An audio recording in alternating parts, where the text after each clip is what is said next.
Hello, Hockey World. How you doing? It's Fabulous Friday, maybe. We have I don't know, Most like definitive. before Super Bowl Sunday. I mean, like my favorite Super Bowl skit of all time. I have to say one thing real quick was Stephen Colbert a few years ago. Oh God, I know you don't like Stephen Colbert, which makes no sense because at he's all. not funny. That's why. He's what? He is He's not funny. Yeah, Incredible. he is, yeah. He's incredibly funny and unbelievably intelligent, Mike. So just like we're gonna leave it there. Yeah. All right.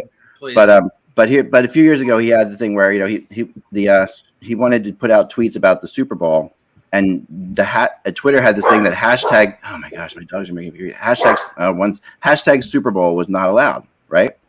So he did this thing called hashtag Superb Owl, and would keep bringing up this great big owl. And hashtag Superb Owl, of course, is the same thing as hashtag Super Bowl. Yeah, your dog is trying to save us from something. Okay, we have a pre-show. We'll do scores at the very end. We're not going to talk Super Bowl. We have something else for you, Kev. So Mike and I were talking yesterday, and we came up with a list of 4 players who all pitchers, all had their careers derailed, but were off to great starts. Some of them were fireballers, some weren't, and so. Just some comments on each one. So like Mark Fidrich, we were all big fans. Obviously, he was in your city. I remember being very impressionable seeing him before the All-Star game, during the All-Star game. I was like, wow, this guy's great. And then what happened?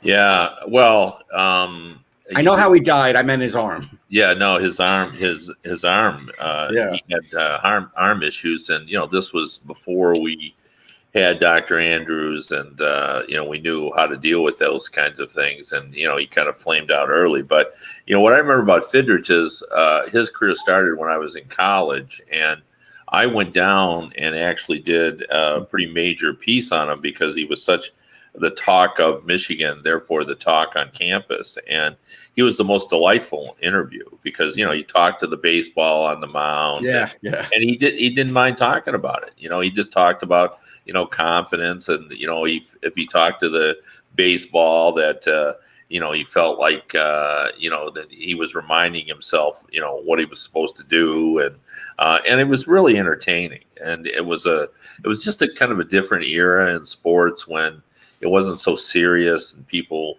weren't on social media dissecting everything you do. Like I don't know if what he did back then would work today. I agree with you. Yeah, because people would have made fun of him, and so half the people would have said, "Oh, that's just ridiculous," and the other half would have said, "No, it's fun." And I think to that extent, Kev, the Al Raboski psyching yourself up, or the Leo Lopez, like those sort of gimmicky, those type of things probably wouldn't work today because people would criticize it. Now, another one on the list that Russ and I were talking about, you got to see the after effect, the second half of this guy's career, which was Frank Tanana, who was as much a fireballer as Nolan Ryan with California in his first 4 or 5 seasons, and then he blew out his arm and he became a sort of a journeyman and ended up his way in Detroit and really developed a second career as basically a junk baller. Yeah, he went from being sudden Sam McDowell throwing nothing but heat, and then he was Mike Cuellar the second half of his career, where he was. Yeah, I remember Mike Cuellar. Yeah, throwing screwballs and slow curves and. Jamie Moyer, Jamie. Yeah, Jamie Moyer would be another example, and lefties. Nowadays, like the changeup is, we talk about that all the time, but. Back then, they didn't. But his ability to change speeds after, he had to teach himself how to pitch after his arm issue because he couldn't throw. I don't know what they were throwing back then. 95. He was definitely throwing 90 something. Yeah. Yeah. Oh, yeah. Definitely in the 90s, but I don't know what it was. But he really was a flamethrower. There's no doubt about it. And he wasn't very big. The monster throwers of that time were all kind of big guys. But Tanana was a slightly built individual, but and he was gifted in both aspects of his career. He was gifted when he was a fireballer, and he was gifted when he was kind of throwing the junk up there all the time. We got 2 more quickies. So one for me was Gary Gentry, 69 Mets, Yeah. 13 wins, and then 4 or 5 seasons later, he goes to Atlanta, and then he's done by the age of like 27. And he was so good in his rookie season. I remember him as a little kid, and boy, he just was never the same after that first season. He had okay seasons, but nothing. He had 12 wins after that. That was 1 year. People thought he would have the career that Seaver ended up having. Yeah. People thought Gentry was the real deal, and he was going to be. I remember getting his rookie baseball card. We didn't pay attention to rookie, but I remember getting his first card and being kind of excited about that. Yeah. A young star, and just another one that just never really was able to recover from the early arm issues. And the last one Mike remembers well. I remember well because he used to pitch against the Mets a lot. Don Gullett. He was an ace for a while, and then all of a sudden his arm just went. It was interesting, though, how when Seaver went to the Reds, Gullett went to the Yankees, and we don't know if that was like a result of them not getting along because he wanted to be the ace, or the Yankees just looking for a better pitcher. I don't know. Yeah, I can't help you on that one. I don't remember that story. But Gullett was another guy that he was a different pitcher in New York, obviously, than he was with the Reds. And and that was I think age dictates that sometimes you got to make changes. But he deserves to be on that list as well. But it is interesting how his career is 2 distinct time periods. Yeah. The Reds and the Yankees. Yeah. And somebody brought up in the chat, but I don't think it's applicable. Kerry Wood threw 96, 97 after he blew out his arm. Mark Pryor would be the guy. Pryor would be a good one. Yes. And all I know is in my Stratomatic baseball draft, I drafted Pryor like 2nd or 3rd overall, thinking he was going to be the next Greg Maddux, and then he blew out his arm, and he was never heard from again. So it's a shame. He had a great career. All right, you can stop talking to Beaker and. Well, let Kevin finish. I was just going to say that this doesn't fit with the category, but it does in one respect, and that is that I've said for a long time one of the most amazing seasons that I can remember as a fan of any sport was the year that Vita Blue went like 25-4 or 24-5, and he was virtually unhittable. And I've told the story before, but the Tigers had a double header against him, and they had Mickey Lolich, who was a big strikeout artist. They couldn't be more different style of pitchers. But instead of putting Lolich against Vita Blue in a premier matchup, they just threw a sacrificial lamb against Vita Blue and then let Lolich pitch the second game, so he wouldn't have to. So the hope was we could at least get a split. Wow, that's funny.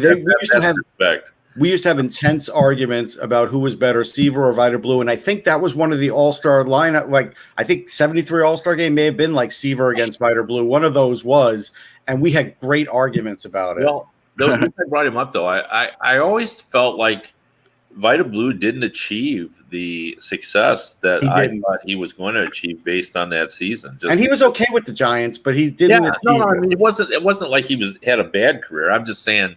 You would have thought, based on that one season, that he was going to be one of the greatest pitchers of all time. Yeah. Just because he was. You watched him, and he was just so untouchable. Like he was. So anyway, I had actually an interesting experience with him at a fantasy tournament. I wasn't involved in the game, but I was there for another reason. I watched the game as he was throwing against a bunch of fantasy teams, and this was after he'd retired. He was still throwing in the 80s, and the guys said to him, it was at the Field of Dreams in Iowa, is where I was, and the guys were saying, hey, kind of let up a little bit, and Vita got a little ticked off, and he walked off the mound, and he walked up in front of the bench. They were all sitting in like a Little League style bench, and he walked up and goes, hey, you want to go home and tell your buddies that you hit Vita Blue when he was throwing his best stuff, or you want me to lob it up there for you and let you hit it? Then you get back and tell him you hit Vita Blue when he lobbed it underhand to you. So you make up your mind and let me know, he said. And he stalked off and went back to the mound. And then all the guys next time got up, and they were all digging in. and one guy just got a piece of a fastball and fouled it off, and all the guys got off the bench and got on their knees and bowed to the guy for touching by the blue, throwing at 80 plus miles an hour in It's a good story. baseball. Well, you and we'll start for this. You talk about the difference between somebody who plays a sport recreationally and somebody who is a professional. I can't remember what friend it was, but they were playing at a sort of a rink in suburban Buffalo, and this was when Rick Martin was alive, but he was in his 50s. So he had major knee problems. So he was, nowhere close to being what he was when he in his playing days in his 20s and 30s. He was out there skating, and he goes down the wing, no speed, picks the corner from the blue line on the goal. I mean, it was like if he wanted to score, he could score. If he wanted to deke these guys out, he could deke these guys out. And these were all guys who were playing in senior league. And it was the difference between that and a former NHLer who still had his skills. It's like here and here. It's unbelievable. Yeah, it is unbelievable. Let me tell one more baseball story before we go. Just because pitchers and catchers are going to report in 2 weeks. Yeah. But I know I mentioned one time when I was on here recently that I went and saw Willie Horton just before the holidays. I saw the pictures on your Facebook page. On Facebook. I went and saw Willie. It was really unrelated to a book, but while we were there, we talked about, I did a book with him 15 years ago. We talked about doing another one and perhaps letting Willie talk a little bit, some of the great black players of all time, most of whom he knew, the Larry Dobies and all those guys. And but what I didn't bring up that day is Willie told me that Jake Wood, if anybody remembers him, Jake Wood was a real slender second baseman, played for the Tigers in the 60s. So, but anyway, Jake Wood was still playing. It made me, when you were telling the story about that, made me think of this, still playing competitive baseball in an over 40 league when he was well into his 70s. Wow. He might still be playing, Willie said. So, he's still playing in his 70s, playing competitive baseball. And he said he looks today like he did when he was playing in the major leagues. That's still amazing. And can run and everything else. You got to marvel at those guys that love the game so much they just refuse to give it up even when they stop paying them. Bill Lee still pitches too, as far as I know. And by the way, I am doing that book. I've got a contract with Willie Horton, so you'll see that book out in 2022. Great. Just remind us in 2022. Yeah, I'll do that. I look forward to it. That's so cool. All right, let's get going here. Let's see what we got here. Friday, February 5th. Hello, Hockey World. It is Friday, February 5th, 2021. I'm Michael Agello, and Buffalo is preparing for Snowmageddon. I'm Russ Cohen from Sportsology. It's nice and sunny here today. I'm Kevin Allen. I'm in Paw Paw, Michigan at my lake house, and we are inundated by snow. Very nice. And I'm Eklund, wishing I was there playing your pinball machines with you, Kev. Watching Hockey Buzzcast on HockeyBuzz.com. This is the podcast that comes every Monday through Friday at this time to fill you in on the comings and goings in the hockey world. And I wanted to start today. We had talked a little bit about this yesterday, so I went to do some research, and I talked to some of my sources at the NHL, and I know Kevin's got more than I do. So let's see what if I don't know if maybe you can give me your opinion or find out eventually about this too. There is an issue rising, and it's rising quickly. And Mike kind of touched on it a little bit yesterday. And the issue is this: with all the teams obviously we're not going to get to 56 games. We're going to have win percentage, right? That's going to be the way this is playing out. The NHL hates the win percentage concept because why? I mean, it's hard to really what's the race? Where's your 2 points back? 3, if you win this game, you're going to have to be if you win this game, your winning percentage is this, or if we lose this game, your winning percentage is that. It's a mess, and the NHL hates it. And then the teams in the North, especially in the North, where Canada's doing a better job, and they think they might be able to play 56 games, don't think it's fair that they're going to play 56 games if other teams are going to play 40. And and it's going to be, and the issue here that is really interesting is the NHL. I mean, that makes some sense. We saw Dallas, with time off. Quarantine right now is not a bad thing for these teams if we're talking about win percentage. If we're talking about not making up these games, quarantine is, I'm just talking, of course, it's terrible. I'm not trying to be a jerk about that, but I'm just saying logistically from a hockey perspective, practice time. It's so at the end, so these teams up in Canada could be still playing 4 games in 6 nights, 4 games in 7 nights, while other teams are sitting around, not doing anything. there's an issue there, that's growing, a concern. Kev, what do you think about this? I mean, well, I think that though that is an important issue, but I think there's a much bigger issue that's really percolated in the last 24 hours, and that's just the whole COVID situation. Yeah, there's a lot of concern out there that wasn't there a week ago. Yeah, because of the number of people who are on the COVID list now, the number of teams that aren't playing. The discussion about I know for a fact that there are players who wonder if we should be playing at all. Right. And there's just real concern that we've got to kind of do things differently if we're going to get the season in now. Yeah. And I would have never have said that a week ago. I know before the season started, I said, okay, we saw the NFL. We know not to panic because if we have a few. But I think this has gotten to be more concerning than we anticipated it was going to be. Right. I know from talking to people this morning, there's been a lot of questions being raised about, changing the protocol. Now the discussion is we're going to get the rapid test, perhaps. Yes. That's a lot more costly, number one, but it's also not as trustworthy. Right. And you have false negatives, false positives. So what happens if there's a false positive in the morning and that player doesn't play, and it's a big game because they're all big now, but and then you find out the next day he's negative, and you're going, oh boy. But the current system isn't working because it's 24-hour lag time, and then you have situations like Buffalo and New Jersey, right, when the Buffalo players are, I guess, from what I'm being told, incensed that everyone suspected that the Devils had multiple cases, and yet they were allowed to play the game. And now Buffalo's got issues. And the way that played out, Kevin, was laughable, and I think the league should be held to account for it, because from what I understand, Travis Zajac tested positive or was in the COVID protocol on the day before the 2-game series.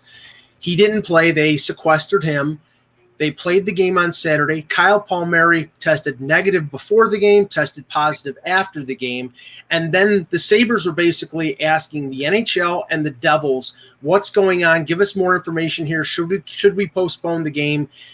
They got no information from either one. Palmieri sat out. And then after the second game, 2 Sabres were tested, and they hadn't had a positive before that. Now 2 Sabres tested positive, then 2 more the following day, then 17 Devils in the next couple days, and then Ralph Kruger gets it yesterday. So I was watching a super spreader event. That one in the Colorado-Minnesota game that Russ and I were watching a couple days ago, those were both super spreader events. And I think that doubling up on the rapid test along with I think it's the PCR test, I think that's a good method. I don't care if it costs more money. I mean, personally, I'm sure the NFL does.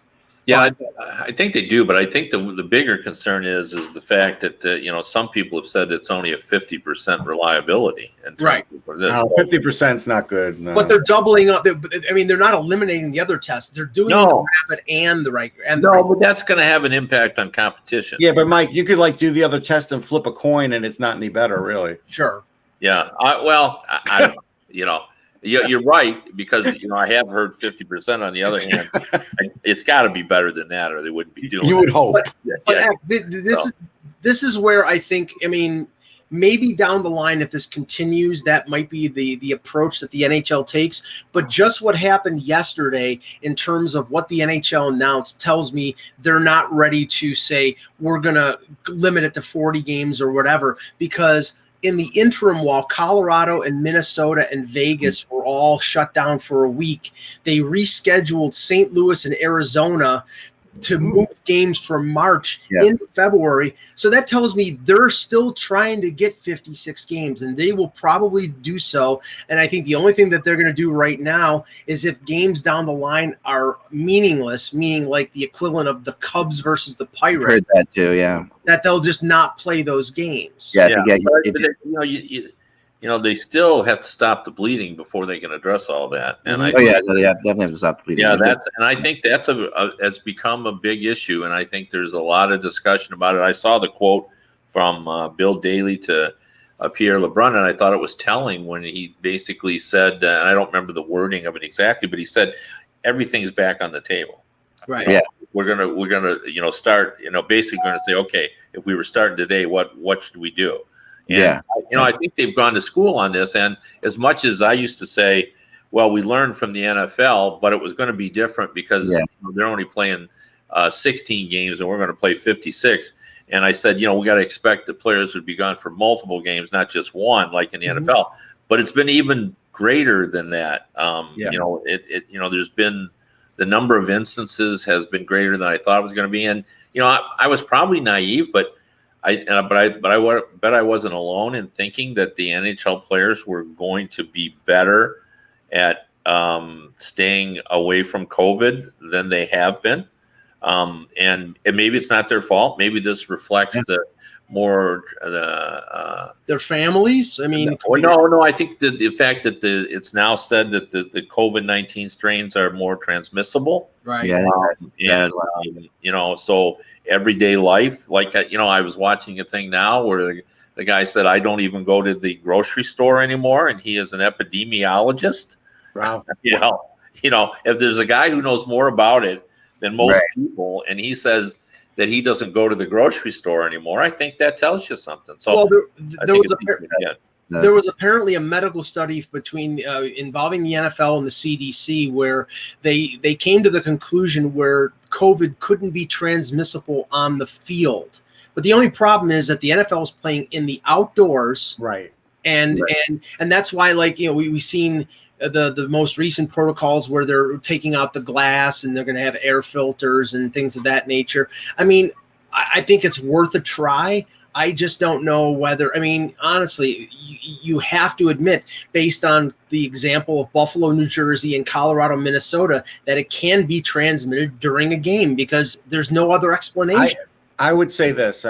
This would be hard to do, but if they could elongate the bench and the guys could be further away from each other on the bench, that would be the answer. But I get that might be too hard to do. I think the answer would be I've said this before, like full face shields, like you would use in college. But they won't do it. I think you're right, but they won't do it. That would cut a lot of this out. That would really be. Yeah, but the air. But even with a full face shield act, the air is getting. Air. I know, and I get that. But at least that would be a movement towards something. Well, let me ask Kevin the same thing I asked yesterday. Kev, when before the season started, we were sort of under this illusion that arenas were going to get these new HVAC systems or upgraded HVAC systems to help with this, and it doesn't seem like they did. Yeah, I don't know. You're right. There was discussion about that, but I really haven't even looked at that, whether teams did that. Right. I think the answer to this is all of the above, and none of us should act like we know all about this virus because we don't. But we're all just kind of grasping at straws here. But one thing we do know is, from watching, and I think every fan knows this as well, is that it can't continue on like this.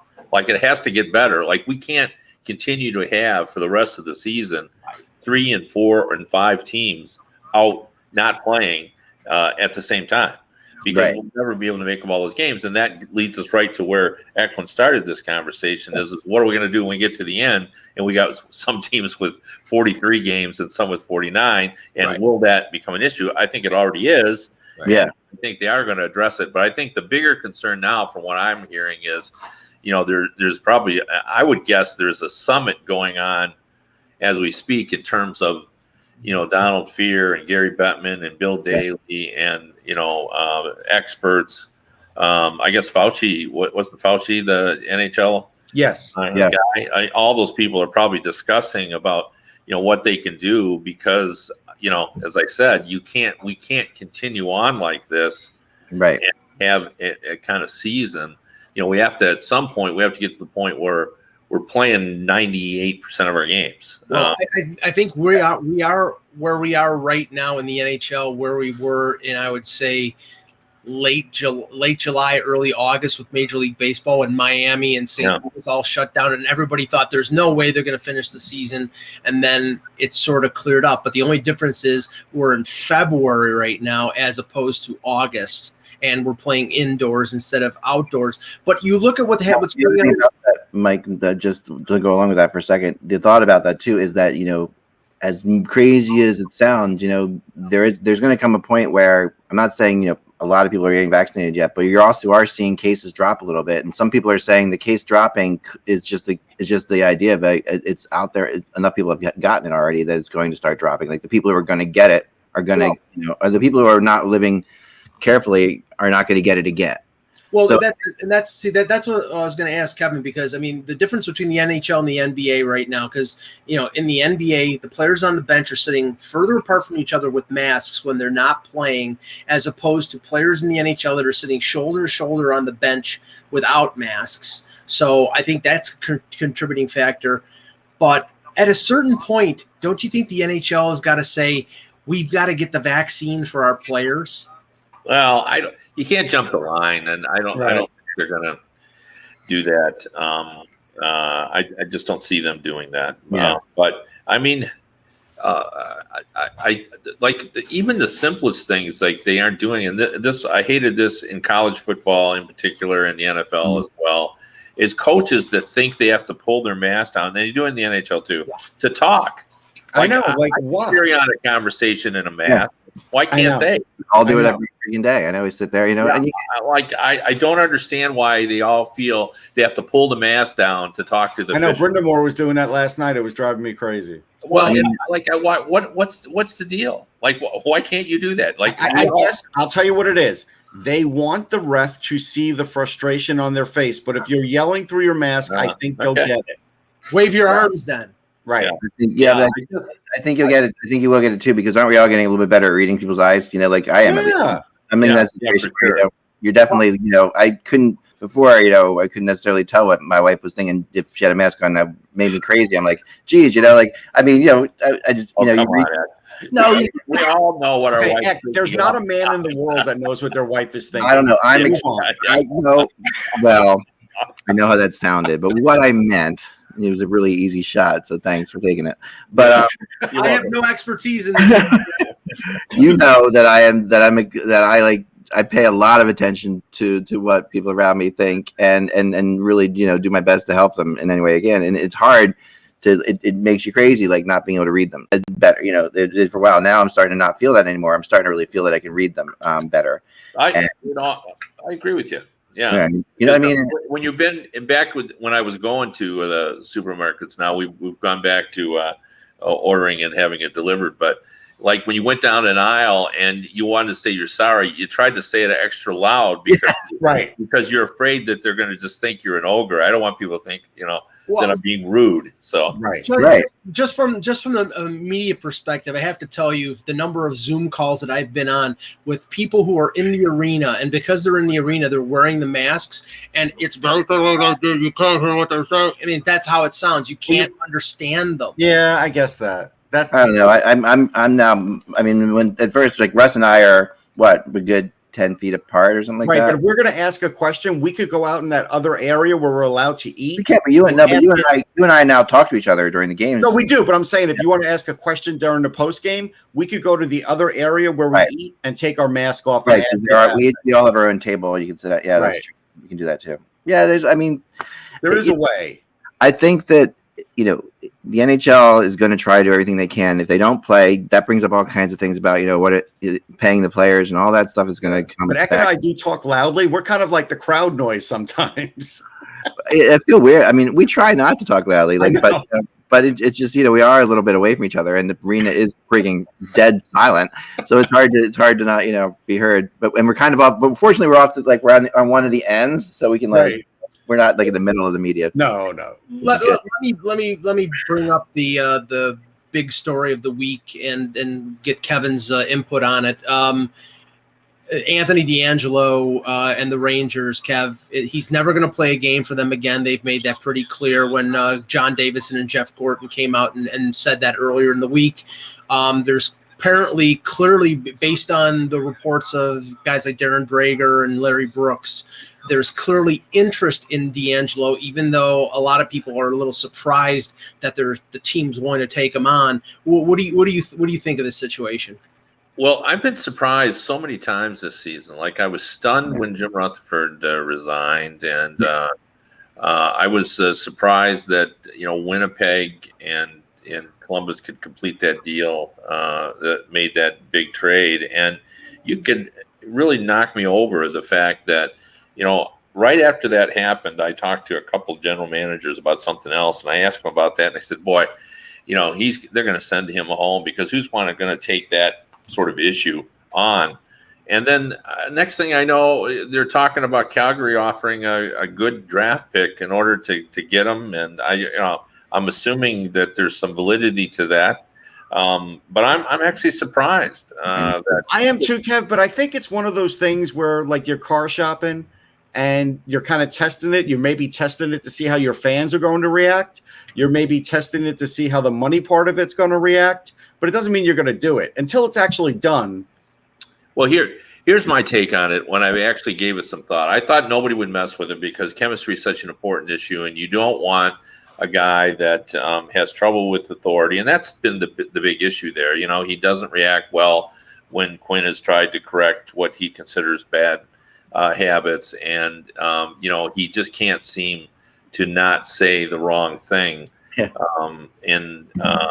Especially when he's mad. Yeah, when he's mad. So just a hot temper thing. And that doesn't normally work in hockey. People are reluctant to mess with chemistry. But I think when I thought about it, this is what I can do. Like for example, you're not going to bring D'Angelo, in my opinion, into a room like the Detroit Red Wings, where they're trying to establish a new chemistry, right, and trying to get a young captain and Larkin. Yeah.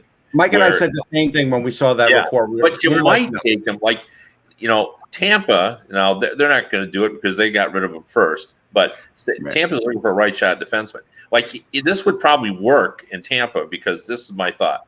D'Angelo, that room is so settled and established that he's not going to go in there and make waves. He's probably going to be a shrinking violet among Hedman and Stamkos and that crew. He's probably not going to say a word, or not much. But in New York, where they didn't have a captain, where there's still a team in flux about who's the leader and who's going to do what, and he was friends with a lot of the younger players there, he had more license to do that. So I think you just take stock of your room and how strong you think your leadership group is, and as Russ just said rightly, then you weigh in how much, or will the Rangers eat some of his salary. You factor in that he didn't look good early on, but then you see that from last season, and you look good on my power play, and I think maybe a team is going to take a chance on him. I'm not. It's so funny. I've talked to a few teams that I thought really would take a chance, and they were absolutely adamant that they wouldn't. So but it only takes one or two. I'm not saying that.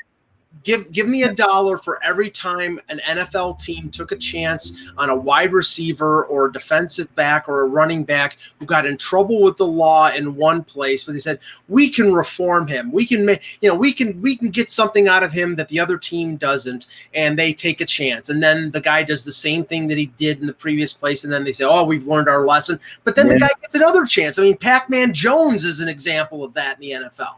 Well, let me ask Russ this, because he's really in tune with football. But doesn't it make a difference that in football we have a 53-person dressing room, and in hockey we have an 18? Yes. 20. Yeah. So. Yeah. So I agree. I mean, you could literally, if you're on offense and other guys on defense, you could ignore a guy on your own team most of the week. Right. now the thing is that the reports are that Calgary. I heard this morning that Anaheim is interested in him, which would make sense because they can't score goals and they need to generate some offense from the blue line. I think they're gonna find a home for him. I'm a little surprised because I thought he would end up getting bought out by them at the end of the year, but I think that's the thing, Kev.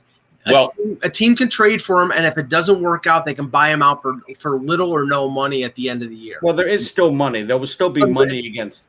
Well, but what supports what I think was Mike, you were brought up too about how there's some little bit of confusion about how it's going to work out. Like, we've had two reporters who are almost always right be on opposite sides on this. We've had Elliot Friedman say they're willing to eat some money, and then I think it was Pierre or Drager. I don't know which one. One of them said Bob. It was Bob McKenzie. Bob McKenzie said they're not willing. That's right. It was Bob. You're right. It was Bob. Bob said they're not willing to eat money. I'm going to tell you what I think happened there, Kev. Knowing the Rangers a little bit, I think one of them got a source or spoke to Jeff Gordon, and the other one got a source and spoke to James Dolan. That's what I think happened. Well, I think what happened is they originally thought they'd have to eat money, and then there were so many teams interested. They said, "Well, maybe we don't have to eat money." That's what I think. That may be right too. Yeah. This would be shocking. Really, really shocking. Now the other thing, Kev, is and these aren't big names, but after the Laine Dubois thing, where both of them essentially asked to be traded, you've had this slew over the last week and a half. Vince Dunn, Victor Mete, Sam Bennett, they're all asking to be traded. There's only one problem: they're not Dubois and they're not Laine. No. And the other thing that's happened in each of those cases, the Red Wings have been listed as a team that could desperately use either one of those guys. Yeah. Dunn and Bennett. Yeah, Bennett has been people thought he was going to be a greater offensive force than he's been. And he's never been able to, climb the ladder to get into that top 6 consistently, to produce points. And I think he's looking for an opportunity where he can do that, because I think he still thinks he's an offensive guy. So I understand that. And Vince Dunn, they've got other guys that are ahead of him on their pecking order. And I'm sure he feels like he's being slighted there as well. And to be honest with you, in Dunn's case, like if he came to Detroit, he'd be at least the first or second point man on the power play. So. Yeah. Yeah, and Dunn has some. I think for both Dunn and Bennett, there are teams out there that are interested. Definitely for Dunn. I mean, Dunn has some defensive skills for sure. He will lay hits, and he is an offensive defenseman too. Someone will want Vince Dunn. Yeah. Well, Chris Johnston on Hockey Central this morning said that the Leafs are interested in Bennett, but he doesn't know whether they have like the right piece that Calgary would want for him. It's like that's the thing. And we've talked about this before. Yeah. When a guy is the first draft pick of a general manager and he's picked 4th overall, the general manager has a bit of a tough time separating the fact that this was a high draft pick and he expects to get the equivalent value for that player, Kev. And you're not going to get the equivalent value for Sam Bennett in the mind of Brad Treliving, because that's all gone. The 4th overall pick is gone. No, this is like a Niedermeyer situation when he was such a pick. And he didn't, turn out to be the scorer that people thought he was. And then they moved him for whatever they moved him for. Right. And then people respected him. And that, we could see that with Bennett, where once he leaves Calgary, and maybe he's going to be a great third liner. Right. And he could be. You know what? Here's my advice for Calgary. Work on your power play and work on at the end of the game with the extra man on the ice. They were embarrassing yesterday late in that game against Winnipeg. I think they should focus on that and not bring anybody else into it, because I don't think it's going to fix what I was seeing on the ice. They've got to actually fix their structure first. I got something to bring up. I think we'll have fun talking about this. This is an Eklund moment that we can talk about. And first of all, I want to tell people, the 4 of us have a group text, and one of my favorite moments of this season is during the playoff game with the Green Bay Packers, when Eklund, who mostly is all hockey all the time, but does pay attention to other sports, was just beside himself that Aaron Rodgers did not run in for a touchdown. Yes. He just said Eck thought that he had an open lane. Yeah. And even though Russ said, he's not as fast as he used to be, and I thought that linebacker could get him. Might have gotten him and everything. Yep. Else. But Eklund loves those situations, and I do too. Although when I used to read comic books when I was a kid, I hated the what if scenarios. I didn't want what if Superman, but no, that wasn't me. But the one last night, and when I was thinking about it, I thought, boy, Eklund must love this. Okay, Joel Quenneville. This is Panthers, Columbus Blue Jackets. Yeah. They score the goal. that brings them to 5-4. Nashville and Florida. So Right. the Panthers are up 5-3. Nashville scores 5-4. It's a close goal. Could go either way. Quenneville protests. You know, he's going to go for it. He challenges. Yep. Challenge. Yeah. But he's wrong. Goal stands. 2-minute power play. Columbus or Nashville scores. Makes me angry. They 2-minute power play with 2:06 remaining in the third Yes. period. Then they win the game. Now, Yeah. Eklund, were you screaming? Why are you challenging that? You've got a 1-goal lead with 2 I minutes. was. I really was. And it's like I was watching the game, and I like both teams, so I knew it was an important game for Nashville to win. Duchesne getting a couple goals was really important, obviously. Florida, I like the fact that they haven't lost in regulation yet. It's cool. It's a cool. They're both two interesting stories. I was furious, yeah, and I'm furious again at the concept of it, like that we in the NFL at least. If I'm not mistaken, that when you have a challenge towards the end of a game or whatever, there's a goal would automatically be looked at in the NFL if we use NFL rules, right? Like the goal would just automatically be looked at. Why? To me, this whole concept of challenging at the end of a game, why aren't we just trying to get it right? Like, what's the point of that? Like, why are we penalizing people? Well, it's in case they don't get it right, Eck. It's like doubling down at the blackjack table. They're trying to prevent teams from using the review as a timeout. Oh, but you get that. But in the last 5 minutes, if we have a goal, shouldn't every goal be looked at pretty quickly? Especially in the last 5 minutes, teams are going to want to use a timeout. Yeah, but still, if there's a controversial aspect to it, I mean, just the concept that you have to take this chance that Quenneville's put in this position is ridiculous to me. Yeah, I'll tell you, I was more with 3 minutes, under 3 minutes. I know, it made no sense. Automatically be reviewed. I was watching that he sits there and he's got to say, okay, I don't think that's a goal, but if I'm wrong, that's ridiculous. It cost him a game, but I was watching that game and I felt the same way, but I was more appalled at the goaltending on both sides. The goals that some of these guys were giving up. Honestly, UC Saros, one of the power play goals, he literally threw himself across the crease completely out of position. It's like you were better off just standing in the middle and seeing if they could find it. He was completely out of sorts. Bob, his last 2 goals were awful. Looked like he had no sense of how to stop a puck. The goaltending in that game was just awful. And Eck, you wrote a column earlier in the week, or you posted the question of the worst contract in the league. There is no doubt anymore. No, it's Bob. Bobrovsky at $10 million for 6 more years. Not even close. Is a boat anchor. It really is. It's an albatross. Well, particularly when you factor in who's waiting in the wings right. and what that may mean for their ability to keep him. Right. Well, talking about Spencer Knight, obviously. Kevin, my conspiracy theory, because Russ said in our group text that he had heard that Spencer Knight is probably going to spend another year. He might spend another year in college. And as immediately me being the conspiratorial mind that I am, I'm thinking Jimmy VC Part 2. He's going to play it out, say he's going to turn pro, wait until August 15th, and make himself a UFA. Yeah, I mean, he's going to do it. You're not alone in that. Yeah, I mean, there's been widespread speculation about that. Well, why does he want to go to a team where he's blocked? He's blocked. Yeah. I mean, I have a crazy stat, and it involves that game too. And you have no comment about UC Saros? He's not going to bring them to the playoffs. There's no debating how terrible the goaltending was last night in that game. I mean, Saros, Rene, who knows? I mean, it's crazy. Both of those teams. I mean, for the Panthers to blow that lead, and granted, we've seen some leads go. I mean, we saw the Flyers blow the lead to the Bruins the night before. We've seen some leads go this year for sure. We've seen teams. Are you calling for Carter Hutton to go back to the Nashville? Right now, yeah, sure. I think the Sabres would oblige, but along with Thomas Greiss, bring both of them in. The theme of Thursday night, and I'm stealing Russ's line here, the theme of Thursday night was bad goaltending.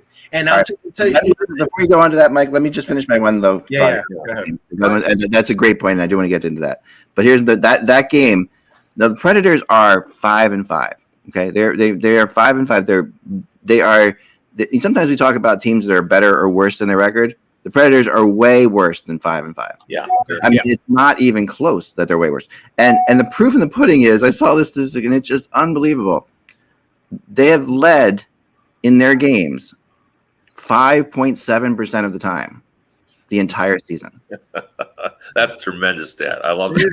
Less than 6%. So, and here's the other thing about that. If you take away the first 2 games, which they were leading like late in the game for a few minutes in the third period, if you take away that and just go from the last 8 games, in the last 8 games, they have led 3% of the time. 3% of the time. Like that is just like unbelievable. I mean, in 8 games, you've led 3. Now the Wayne games they've won 3 games in overtime in that period of time. So they didn't lead in those games at all. In fact, the games that they lost, they were leading in the 3% of the time. You can't say they're not clutch. It is the most unbelievable thing that you can be 5-5 and only be ahead for less than 6% of the time. Like But that, Russ, give us the all-time bad performance from yesterday that we were talking about. Now I'm not remembering who was I talking about? That would be former Maple Leaf James Reimer. Reimer. Yes. So Reimer, I have to tell you, I mean, he gave up 2 goals in that game, late in that game, that were just brutal. One of them was who's the player? Was it Hagel from Chicago? And all he did was literally go down the ice and pull off one deke, and Reimer moved completely out of position, and it was an easy goal. And I was like, man, this is their goalie for the next month. He's their starting goalie unless the Jelkovic wins the job. They are in serious trouble. And I know James Reimer has a .915 save percentage, but that's because of his defense. If he gets in situations where it's one-on-one or the defense is just a little off, right? Boy, he was just not good. And Kevin, this is symptomatic. I mean, I look at Carolina, and if you look at their defense, and if you look at their young forwards, I think they're Stanley Cup final caliber. And I just don't know why they went into this season with Mrazek and Reimer. Well, Mrazek was playing well, for one thing, at the start of this injury came at a bad time. Like, he was probably hot as he's ever been with them. He was playing well. But, I don't disagree with you. I'm hopeful to talk to Don Waddell today, actually, to ask him kind of about, the goaltending. And, that's a really difficult injury for them to get at this time, because I think they were playing better than anyone in their division. Well, here's something you could ask Don. I was looking it up yesterday when I was talking to Mike. I like Kochikov, and he's actually on a hot streak now. He's 21 years old. He's playing in the KHL. He has switched teams. Last year wasn't a great year, but it looks like he's turned it around. He was highly touted. They took him in the second round. I kind of wonder if when the season ends, I don't know his contract status, would they bring him over and take a look at him? I'll ask him about him. That's one of the questions that I can put to him. But like, there's been a lot of talk about whether Darcy Kemper is available, and I was asking around about that this morning, and somebody said that Colorado was the team they thought was going after him, and I said, well, but Joe Sakic has said that that he has faith in Grubauer, and Grubauer is actually at the he was, I think he's won 4 in a row, and he's playing great. Like this, right? But Francouz has a knee injury now. Pardon me? Francouz went down with a knee injury. Yeah, no, but that was before. So yeah. So now they got Grubauer going well, but he pointed out, he made a good point to me. He said, this is the time you make a trade like that. Yeah, you're desperate. They all want to charge you too much, and then you can't make a reasonable trade. If they get good goaltending, they can win the Stanley Cup. It's that simple. Yeah. And the Avalanche are almost a bottomless pit of prospects. They have so many good young. Yeah, although the one thing that I haven't been able to ascertain is whether or not Arizona is really going to move him. There seems to be some doubt about that. So you don't think they want to save as much money as they can? Well, people said that, but they didn't do that. Like, they could have traded him last off season. Right. Well, he's got another year, and that's he's got one more year at 4.5. I think it's 4.5. Well, but I know that they had offers for him.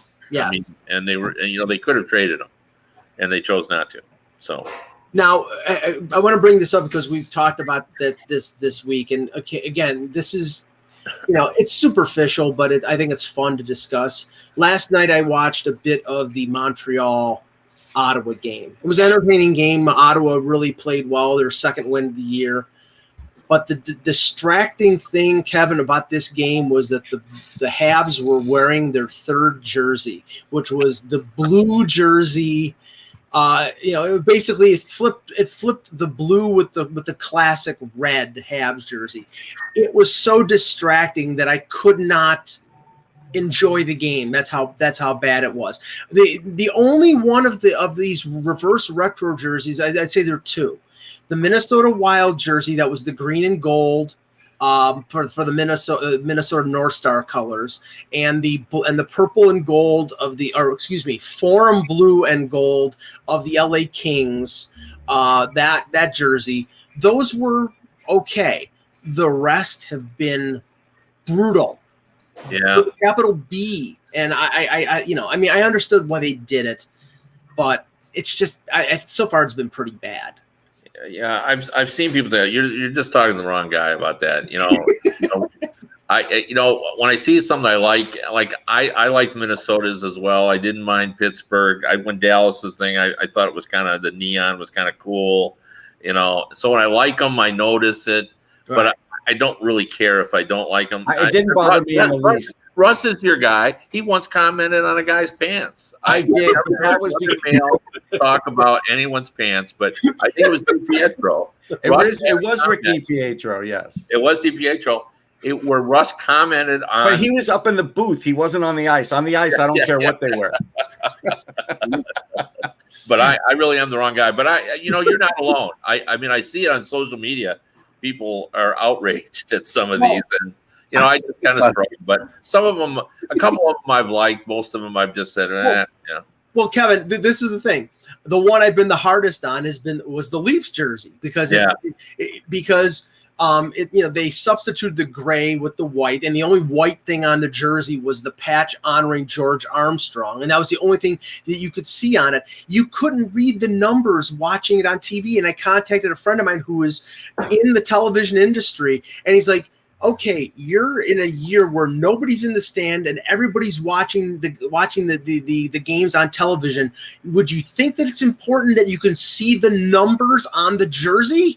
Yeah, no, that's a valid, because I've heard broadcasters have said that they haven't been able to identify them. Especially some of these guys, they're watching these games on television when they're on the road and trying to broadcast them. So right, that's crazy. Speaking of that, and another thing that happened last night that you don't think about, but Ryan Johansson went out in the second period. But because Nashville is broadcasting off of Florida feed, they didn't really notice. So there was no reporting of Johansson not being on the ice, and of course that led to Twitter speculating, wow, he's being benched, or he's been traded. All kinds of stuff. Yeah. And it turned out he was hurt. But they're not there. The feed is primarily emphasizing the Florida players. So they don't really kind of know what's going on. It really puts broadcasters in a really difficult. Yeah, it really they aren't easy to see when you're there. I mean, honestly, like we were the Flyers the other night. I couldn't tell James Van Riemsdyk from Scott Lawton half the time. Like I'm just like completely, I'm still always going to be confused by and funny people. The fact that JVR was 21 for the Flyers for a long time, came back at 25, screws me up all the time anyway because I'm old. But the other night, guys I'm 10 rows from the ice and I can't read these numbers. That's like that's insane. I mean, I'm close. It's true. I mean, it's really ridiculous. It's like, how the hell is that? I mean, and I know they're designed to be something that looks good online, with a hot girl wearing them, or somebody who obviously would never watch a hockey game because we don't have that hip of people as the people that they use in the NHL.com commercials are way hipper than anyone who watches NHL hockey. But it's funny, and then that's like, and they're good. They're meant to look good hanging up in a store, which they do, but on the ice. You should mention, Eck, that Alex Ovechkin's now 7th on the all-time list after his goal last night. I think he passed Gardner, and I think he's 8 away from Esposito. And that Esposito number is a big number. Like, in his era, Esposito was the best goal scorer. He was. And the fact that Ovechkin's doing it with some tread left on the tire is pretty impressive. Yeah. It feels like he's in his prime. Yeah. And the performance of the night was 37-year-old Jason Spezza scoring a hat trick, albeit against a hapless Vancouver. Yeah, but they were nice goals, Mike. I mean, they were like, no. I'm saying, goals. I mean, that was just like they were beautiful shots. They were great. The hat trick goal was where he boat raced Alex Edler, who was completely out to lunch. I have to say though, it's like it's a far cry, and you have to go back to this. Mike Babcock scratched him on opening night. Yeah, which is why I feel good. I mean, Spezza is one of the nicest people. He is. He's a great guy, and I couldn't feel better for it. Like, I couldn't feel happy. And he goes to Toronto because that's where he wanted to play as a kid. And he puts on that, and he's like, I covered his draft. Like, he was a highly touted prospect. He's lived up to the expectations. He's had a great career, but it did help that he played against Vancouver. And yes, I have to say, I watched this goal by Austin Matthews that Mike asked me to watch, and really, Vancouver had no idea where to set up on the ice. I thought in the offseason Travis Green would be in trouble. Then I backed off a little bit. He is in trouble. I need a couple more games. He could be gone because that team it could be playoff worthy, but not the way they're playing. Russ, you and I think this, and I want to ask Kevin about this because Elliot Friedman was on Toronto radio this morning, was asked the same thing about Travis Green being in trouble. And his thought is, with no fans in the stands, teams are not going – they're probably going to give coaches and general managers more rope because the last thing that the teams want to do is fire coaches and GMs and then incur more debt by hiring new coaches or GMs. Well, and then there's another issue too, which was brought up to me, and that is with everything that's going on with COVID protocols and understanding how everything is working and being, part of the inner circle, like it would be really hard to change coaches now, like much more difficult than usual. So would you rather fall out of the playoffs though? And I think without fans, they were expecting to make the playoffs. Like they're expecting that. I feel like without fans, the coaches are more important than they've ever been. I agree with that. I think the motivation that you see the other night when we watched that game, Russ, and it was just like the first 2 periods were boring as hell, and it was the Bruins and the Flyers. And I'm like, these players are going to get tired of playing without people in the stands. That initial thing of they're playing again is gone. There really is a thing. And I mean, these are 2 top teams, 2 really tough teams. Well, Eck, I want to say this. I'm sorry to interrupt. It does force us, you or me, and people that are there to focus in on other things. And I'll tell you what I focused in on. When they pulled Rask was really mad, but I don't think he was mad about the way he played or the way the game was going. I think he was mad that they were losing, right?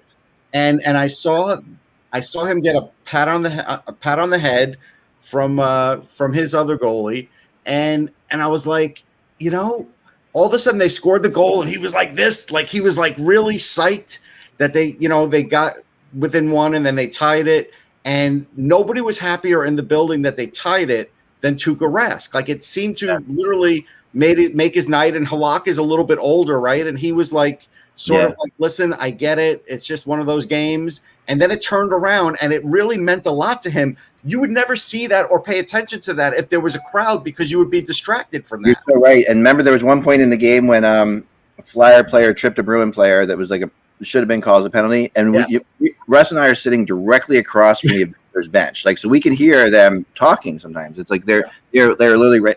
And the whole bench, you heard this really loud sound, in a silent reading, and that's the first time I've ever heard an entire bench react to that, like that clearly in a game. The Bruins were way more focused in that game than the Flyers were for the entire game too. You can see that as well, and just the idea is, I mean, Rask though, I will say that Rask, in games I've watched this year, for whatever reason, is having a really hard time handling the puck. Like he is struggling with handling the puck just overall. And I know that's not. I mean, he's not the greatest puck handler, but he's usually not the worst either. He's not one of the worst right now, at least. Well, one of the interesting things about going back to COVID, unfortunately, Ralph Krueger was diagnosed yesterday. The Sabres are supposed to come back, I believe, the 9th, February 9th, which is early next week. Mm-hmm. He's likely not going to be cleared by then. So that means that that either Don Granato or Steve Smith or Mike Bales, who are the assistant coaches, are going to have to coach the team until Krueger is back, or they bring up the AHL coach and he coaches for a game or two until Krueger is able to. So that, the Sabres right now are in the mix right now for a playoff spot in the East, even though I don't think they're a legitimate playoff contender. But, not having Krueger behind the bench is going to affect them,